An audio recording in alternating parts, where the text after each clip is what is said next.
For the last 4 summers, Anita has come from Bulgaria to pick the Kent fruit harvest. 5 months hard graft to provide for her family.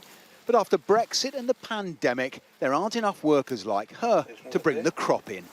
We, as a farmer, are hugely passionate about employing local people, and there are many roles and career opportunities for local people here, but we simply don't have the people coming forward for the jobs.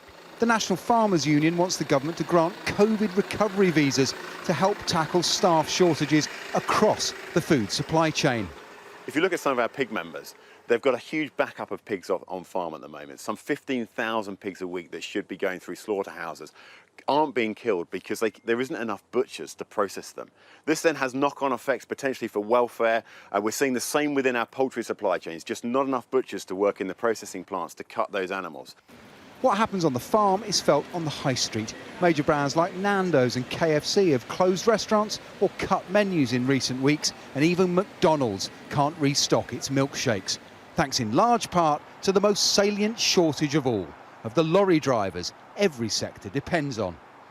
The haulage industry says it's facing a shortfall of up to 100,000 drivers, and businesses have pleaded with ministers to temporarily lift post-Brexit immigration rules to allow EU workers to come and help keep the economy moving.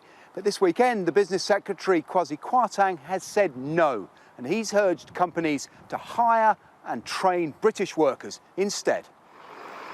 Retailers say that response will not help them as they try to stock the shelves for Christmas.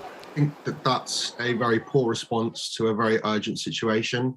I think that there's a massive demand from EU truck drivers for work, and this country currently needs it desperately.